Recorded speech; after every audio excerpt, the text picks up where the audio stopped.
Ouch! Let's break down some rough pitcher outings up next on Fantasy Baseball Today in 5.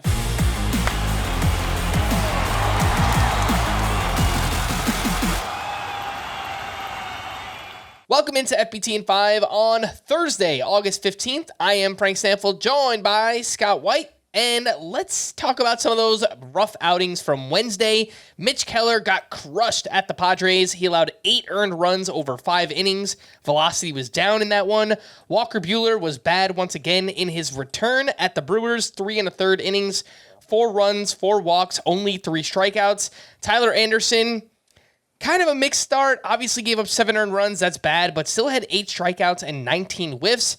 Robbie Ray did not escape the first inning against the Braves. He only recorded 2 outs, gave up 5 runs, 3 walks, 2 hit by pitches. Just bad all around. Scott, what do we do with this group of rough pitcher outings? Well, it depends on which pitcher you're talking about. I think Mitch Keller, the fact he had a second start allowing 7 runs or more,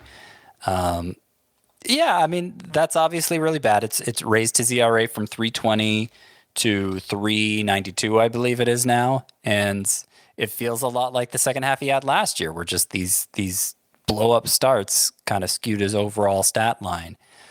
But I think that's just kind of the cost of doing business with Mitch Keller, who we see a lot of velocity fluctuation from him, a lot of pitch selection fluctuation, a lot of performance fluctuation. He's just a very difficult pitcher to pin down and to analyze, and I don't see that changing. I know his velocity was down in this start, but that's just kind of how things go for him. Previous start with the 7 runs against the Dodgers, velocity was up.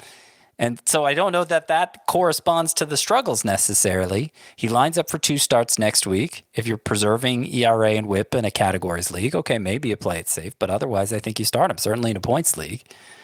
For Tyler Anderson, who I've been predicting would fall off the face of the earth all season, well, that was before he suddenly started missing a bunch more bats. His first 17 starts, 11% swinging strike rate. The 6 prior to this one, it was up to 15%. Now it's even more because he got 19 swinging strikes in this one. So I'm more inclined to buy into that profile that Tyler Anderson has shown recently, even though he had this disaster start against the Blue Jays. I see he walked 4 guys this time out. That doesn't seem like it's going to happen for Tyler Anderson, and that probably explains why the start went sideways on him. I'm not ready to predict this is the beginning of the end for Tyler Anderson. Robbie Ray, it was about as awful of a start as I've ever seen. It was a total meltdown, the kind that would suggest an injury or something. But Robbie Ray has a history of having these major control lapses, and maybe that's all it is. I'd like to play it safe and sit him. Obviously not dropping him because he's been more encouraging than not returning from Tommy John surgery. Would like to sit him, though, except he's facing the White Sox next time out. By far the worst offense in baseball. So I think I'd lean towards starting Robbie Ray in most circumstances, as completely inept as he looked in this start. So I guess I'm saying you don't want to overreact to any of these. My concern level is probably the highest for Ray. But if we don't get any reports about his health or anything leading up to that White Sox start, I think you still start him. Who else did I miss there? Walker Buehler is 81% rostered. Another bad outing. He didn't look great when he was down in the minors working on things, coming back from his second Tommy John surgery. I think it's totally fine to drop Walker Buehler. I think so too. There has been nothing redeeming about him during the times he's been healthy and in the Dodgers. And making starts for the Dodgers. I see no reason for optimism, and that second Tommy John surgery is really hard to come back from. I hope he does eventually. Don't see it happening for Buehler this year. Let's wrap up with a pitcher who was actually good on Wednesday, and that would be Bryan Woo! Up against the Tigers, 7 shutout innings with 6 strikeouts, had 12 whiffs on 85 pitches.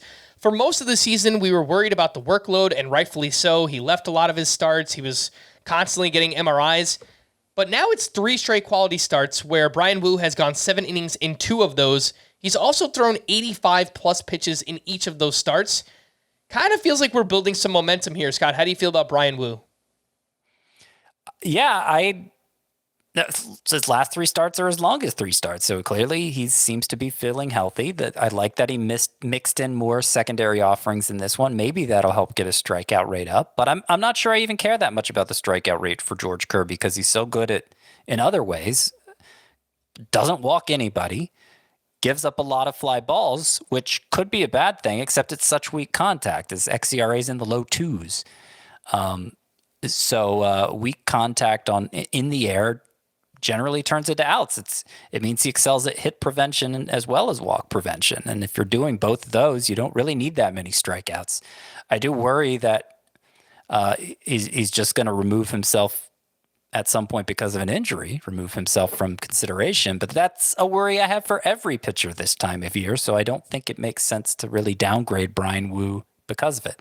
All right, for more extensive fantasy baseball coverage, listen to the Fantasy Baseball Today podcast on Spotify, Apple Podcasts, the Odyssey app, or anywhere else podcasts are found. Thanks for listening to Fantasy Baseball Today in 5, and we will be back again tomorrow.